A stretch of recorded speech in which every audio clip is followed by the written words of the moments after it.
अस्सलाम वालेकुम दोस्तों, मैं अनी Khan from channel astro moksha एक दफ़ा फिर आप सबकी खिदमत में हाजिर हूँ।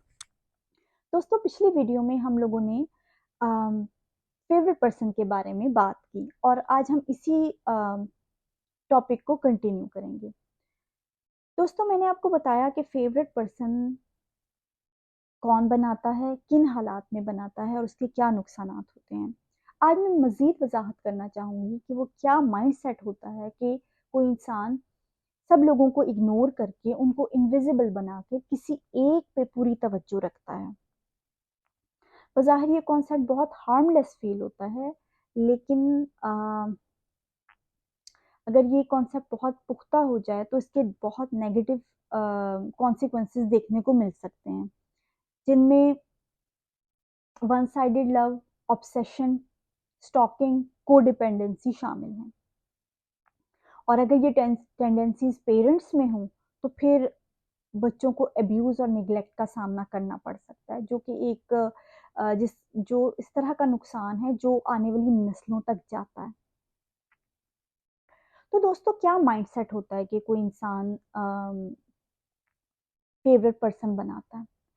जैसे कि मैंने बताया कि बचपन में जब पेरेंट्स की तरफ से बच्चे को एक्सक्लूड कर दिया जाता है, चीज़ों में शामिल नहीं किया जाता, एक्टिविटीज़ में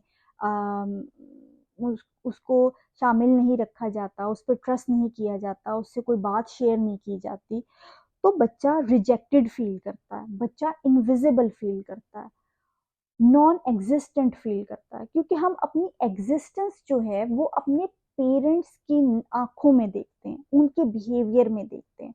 जब हम कोई बात करते हैं और पेरेंट्स रिस्पॉन्स करते हैं, हमारी आंखों में देखते हैं और हमें आ, इसका एक वर्ड होता है इकोइंग, इको करते हैं, यानी जो बात हम बोलते हैं वो राइट अवे जो हम फील कर रहे होते हैं, हमारे जो फेशियल एक्सप्रेशन है, मिररिंग मिररिंग करते हैं, तो हमें पता लगता है कि हम हैं, हम एग्जिस्ट करते हैं। तो जब बच्चे को नॉन एग्जिस्टेंट फील होता है तो ये बहुत पेनफुल फीलिंग होती है। ठीक है। तो जब जिंदगी में आगे चल के वो रिलेशन बनाने की कोशिश करता है, सोशल सेटिंग्स में जाता है, तो उसके लिए rejection is equal to being non existent होता है उसके माइंड में, और वो उस पेन से बचना चाहता है। इसलिए वो पहले ही लोगों को आर्म लेंथ पे रखता है, लोगों को ये सोचता है कि इससे पहले कि लोग मुझे रिजेक्ट करें, मैं उनको रिजेक्ट कर देता हूँ, इससे पहले कि लोग मुझे इनविजिबल बनाए, मैं उनको इनविजिबल बना देता हूँ। तो ये जो पूरा प्रोसेस होता है ये बहुत लाशऊरी होता है, उसको खुद भी नहीं समझ में आ रही होती कि ये सब क्या हो रहा है और वो क्यों ऐसे बिहेव कर रहा है। तो वो इस रिजेक्शन की पेन से बचने के लिए वो लोगों को देखता ही नहीं है, रिजेक्शन को देखना नहीं चाहता। वो कोई अगर एक बंदा उससे प्यार से बात कर रहा है या उसके साथ हमदर्दी से पेश आ रहा है तो वो अपनी तवज्जो पूरी उसके ऊपर रखेगा। पूरी तवज्जो उस पे रखने से बाकियों को इग्नोर करना उसके लिए आसान हो जाएगा। ठीक है। तो ये माइंडसेट होता है कि कोई बच्चा या कोई इंसान इस तरह से क्यों करता है। पेरेंट्स में तो खैर ये पहले मैं कॉन्सेप्ट क्लियर कर दूं कि रिजेक्शन हर एक के लिए एक, जाहिर है किसी के लिए भी प्लेजेंट एक्सपीरियंस नहीं है, हर एक के लिए एक अनप्लेजेंट एक्सपीरियंस है, लेकिन ऐसे शख्स के लिए जिसने rejection is equal to being non existent उसके माइंड में बना लिया है कॉन्सेप्ट, या वो फील कर रहा है ऐसा, तो उसके लिए तो ये बहुत पेनफुल चीज है। और कई दफा रिजेक्शन रिजेक्शन तक की तो नौबत ही नहीं आती, आप लोगों के साथ अच्छी तरह से मिल रहे हो, बात कर रहे हो, और एक महफिल में जब 10 लोग होते हैं तो हर एक को स्पेशल तवज्जो नहीं मिल सकती। ठीक है। तो उसमें अगर इनके ऊपर कोई तवज्जो ना दे तो कई दफा वो उसको भी रिजेक्शन ही समझते हैं, तवज्जो को, तवज्जो ना मिलने को रिजेक्शन समझते हैं। क्योंकि बच्चे के लिए, यानी कि एक चाइल्ड माइंडसेट जो उसके साथ चला आ रहा है, वो चाइल्ड माइंडसेट से सोच रहा है ना, तो बच्चे के लिए तवज्जो ही सब कुछ है। जब बच्चे को तवज्जो नहीं मिल रही तो वो रिजेक्टेड फ़ील कर रहा है, ठीक है? तो उसको अगर तवज्जो उसके लिए, क्योंकि रिजेक्शन एक इतना बड़ा इश्यू बन जाता है कि तवज्जो ना मिलना भी वो रिजेक्शन में काउंट करता है। तो इस वजह से वो ऐसी सेटिंग्स में भी नहीं जाना चाहता जहाँ पे उसको तवज्जो ना दी जाए या उसको इग्नोर्ड फ़ील हो। रिलेशनशिप बनाने के जो मराहिल होते हैं, उनको तय करने के के लिए जो पेशेंस चाहिए होता है, वो पेशेंस और सोशल स्किल्स की उसके अंदर कमी होती है शदीद। ये भी रीज़न होता है कि वो अम, कोशिश ही नहीं करता, ठीक है? अब बात आती आएगी कि पेरेंट्स जो हैं वो क्यों ऐसा करते हैं? एक तो उनका अपना बिहेवियरल पैटर्न बन गया होता है इस तरह से करने का। फेवरेट पर्सन बनाने का या पार्टीबाजी करने का एक अपना बिहेवियरल पैटर्न बन गया होता है। तो जैसा कि मैंने बताया कि अ, जो लोग खुद ट्रॉमा से गुजरे होते हैं ना, तो वो कई दफ़ा उनका पर्टिकुलर बिहेवियर जो ट्रॉमा से रिलेटेड होता है, वो उसी एज के हिसाब से होता है जिसमें उनको ट्रॉमा मिला होता है। उनका इमोशनल रिस्पॉन्स उसी टाइम में स्टक हो जाता है, उसी टाइम, उसी एज में स्टक हो जाता है। यानी कि अगर वो बड़े भी हो गए हैं, तो इमोशनल रिस्पॉन्स उनका इमोशनल रिस्पॉन्स, जो ट्रॉमा रिलेटेड मामला होता है, उसमें उनका इमोशनल रिस्पॉन्स उसी एज में स्टक हो जाता है, ठीक है? तो पेरेंट्स भी जिन्हें बचपन में खुद ट्रॉमा मिला हुआ होता है, उनका रिस्पॉन्स एक बच्चे जैसा ही होता है। और बच्चे बच्चे क्या करते हैं? बच्चे पार्टीबाजी करते हैं। ओके, ये तुम्हारी टीम है, ये मेरी टीम है। या बचपन में यही है कि आ, उनको अगर निग्लेक्टेड फील हुआ है, तो उन्होंने देखा है कि उनके बड़े जो हैं वो किसी एक को फेवरेटिज्म दे रहे हैं, दूसरे को इग्नोर कर रहे हैं। एक तो वो उससे सीखते भी हैं, दूसरा उनका अपना जो ट्रॉमा होता है उस टाइम कि rejection is equal to being non existent, being nobody. वो ट्रॉमा रिस्पॉन्स ऐसा होता है कि जब उनके अपने बच्चे होते हैं, ठीक है, तो वो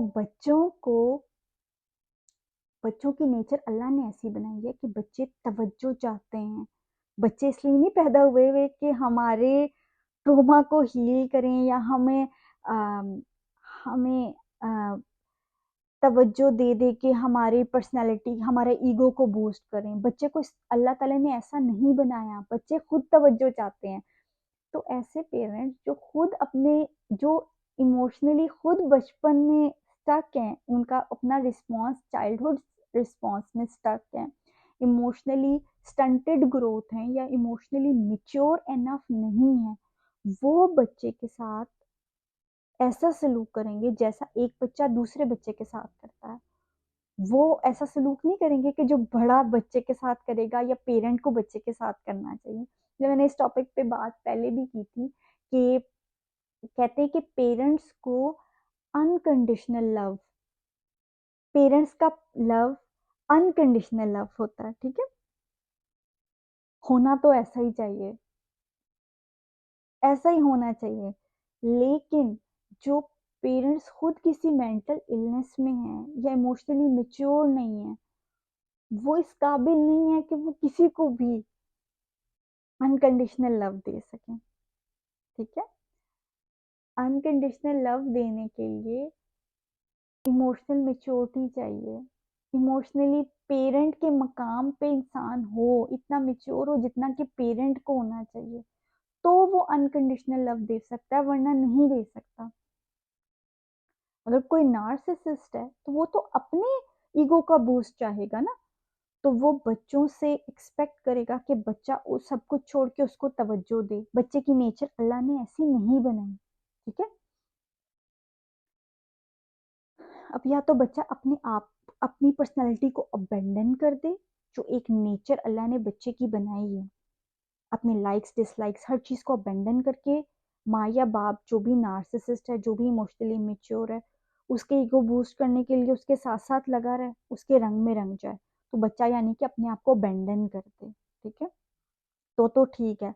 अगर बच्चा ऐसा नहीं कर पा रहा, तो फिर ऐसा पेरेंट जो खुद इमोशनल रिस्पॉन्स में स्टक है, इमोशनली स्टंटेड ग्रोथ है, मैच्योर इनफ नहीं है, उसकी ग्रोथ नहीं है, वो खुद ही बच्चा है।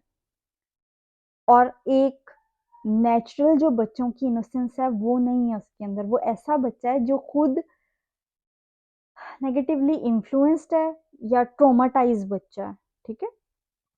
ये भी मैं आपको वजाहत कर दूं। तो अगर तो पेरेंट उस इस तरह से रिएक्ट कर रहे हैं, एक इमोशनली इमेच्योर रिएक्ट कर रहे हैं, तो फिर ऐसा बच्चा जो एक नेचुरल अल्लाह ने जो नेचर बच्चे की बनाई है उसमें है, अपनी दुनिया में मगन है, पेरेंट्स से तवज्जो चाह रहा है, क्योंकि बच्चों की नेचर ही ऐसी है कि उनको तवज्जो चाहिए, वो खुद वो सेल्फ सूद नहीं कर सकते, वो अपने इमोशंस को रेगुलेट नहीं कर सकते, उनको अल्लाह ताला ने पेरेंट्स पर डिपेंडेंट बनाया है, गॉड ने उनको पेरेंट्स पर डिपेंडेंट हैं वो, ठीक है? तो पेरेंट के ऊपर रिस्पॉन्सिबिलिटी है कि उन बच्चों की नीड्स पूरी करे, लेकिन पेरेंट जो खुद ही मेच्योर है, अब वो अपनी नीड्स पूरी करवाना चाह रहे हैं बच्चे से, अपना ईगो बूस्ट करवाना चाह रहे हैं, वो तवज्जो चाह रहे हैं बच्चे से और बच्चा नहीं दे रहा, जो कि नेचुरल चीज है, तो फिर ऐसे बच्चे को वो कहेंगे कि बच्चे ने तवज्जो नहीं दी। तवज्जो ना देना is equal to rejection, rejection is equal to being non existent and invisible is equal to pain, ठीक है? Emotional pain. अब वो इमोशनल पेन फील कर रहा है, तो वो ऐसे इंसान को तो देखेगा भी नहीं जो उसको इमोशनल पेन, उसकी पुरानी पेन जो चाइल्डहुड ट्रॉमा है उसको याद करवा रहा है, उस इंसान को तो इनविजिबल बना देगा। तो फिर वो क्या करेगा? पेरेंट पार्टीबाजी करेगा, एक बच्चे की तरफ पूरी तवज्जो होगी जो बच्चा अपने आप को अबैंडन कर चुका है। अब दूसरी तरफ वो बच्चा जो जिसको पेरेंट्स जो हैं वो रिजेक्ट कर चुके हैं या इग्नोर निग्लेक्ट कर रहे हैं, वो बच्चा भी कहीं ना कहीं गिल्ट में होगा, शेम में होगा कि मुझसे ऐसा क्या गुनाह हो गया है, या मैं बाय बर्थ फ्लॉड हूँ, या मेरे अंदर कोई ऐसी खामी है बाय बर्थ कि पेरेंट्स की तरफ से ही रिजेक्शन मिल गया। तो वो भी अपनी पर्सनालिटी को अबेंडन कर देगा, वो भी अपनी ट्रू पर्सनालिटी में बड़ा नहीं हो पाएगा। तो दोस्तों, ये कॉन्सेप्ट काफ़ी हैवी था, और इंशाल्लाह आने वाले वक्त में कभी फिर एक दफ़ा मज़ीद इसी टॉपिक पे मैं आगे आप लोगों से बात करूँगी। चलिए, अपना बहुत ख्याल रखिएगा, और बहुत जल्द किसी नई वीडियो के साथ आप सबकी खिदमत में मैं हाजिर होंगी। ओके, अल्लाह हाफिज़।